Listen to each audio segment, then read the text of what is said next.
Shirobako definitively became one of my favorite anime series of all time in the wake of a certain story event. But, like with the show itself, so much of what's great about that scene has to do with the context surrounding it, both within the text and within the show's exterior meta. Let's break it all down with spoilers up through episode 12. If you haven't seen this show already, I recommend it more than I recommend breathing. The scene in question involves the main character, Aoi Miyamori, who is an animation runner for a TV show that's nearing the end of its production cycle and in dire straits over finishing the biggest piece of animation for its grand finale, which had been altered at the last minute. Aoi is running all over town in desperate search of anyone who can animate this scene on ludicrously short notice during the holiday season, passing by and jealously gazing into the parodies of real-world giant studios like Sunrise and pining for the beautiful mechanism of a well-planned production. By way of random chance encounters and connections, Aoi finds herself at the home of what is unmistakably a cartoon parody of the one and only anime legend Hideaki Anno, director of Neon Genesis Evangelion and, at an early point in his career, a fantastic key animator.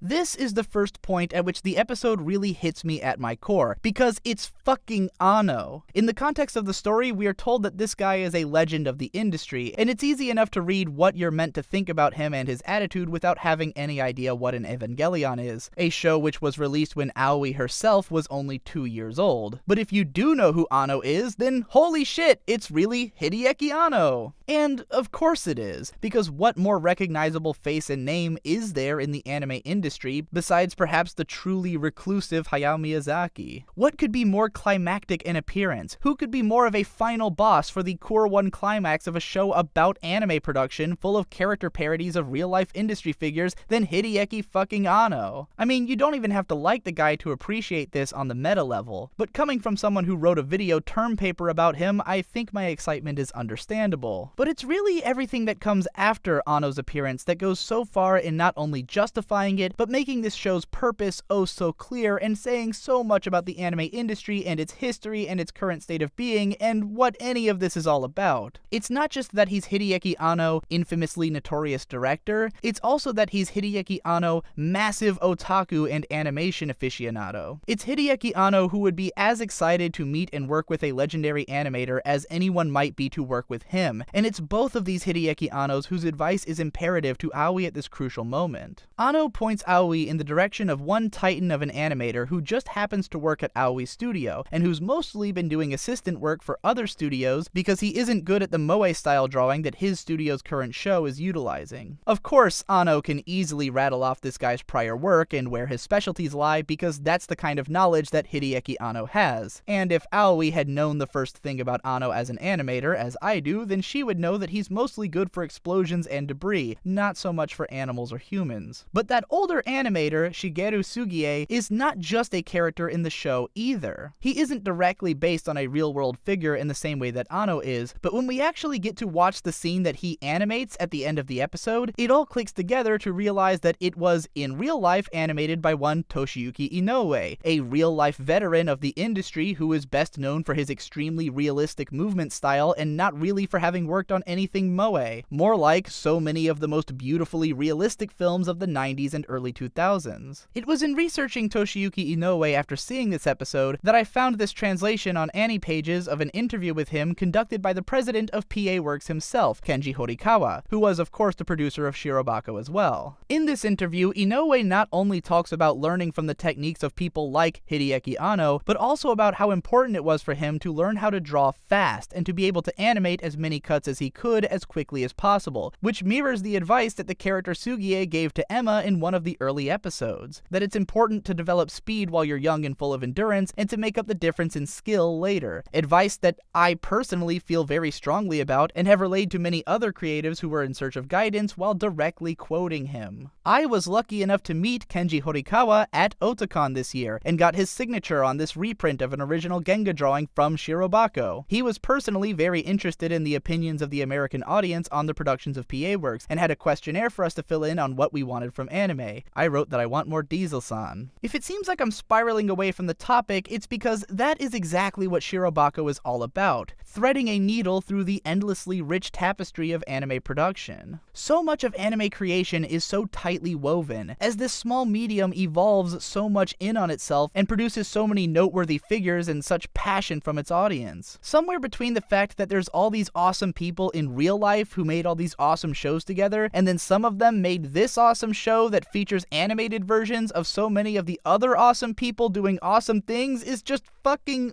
awesome. To think that just a few weeks ago, I was sitting in a movie theater watching an excellent live-action Godzilla movie directed by Hideaki Anno, and that this guy who signed this printing that I got at Otakon called in his friend who once animated this scene in Jinro and this scene from the Skycrawlers to animate this shot from Shirobako under the pretense that in the story it was being animated by this guy whom the main character was guided to by Hideaki fucking Anno is kind of destroying my mind right now. Rewatching this episode again, it's actually incredible how Anno is only on screen for maybe 2 minutes or so, but there's so much impact in the details. Of course, Anno has a gigantic model battleship in his living room. Of course they would give him a stupid-ass couch with the color scheme of Unit 01. And of course he would rattle off anime trivia and recount the impact of a piece of animation with the kind of passion and movement that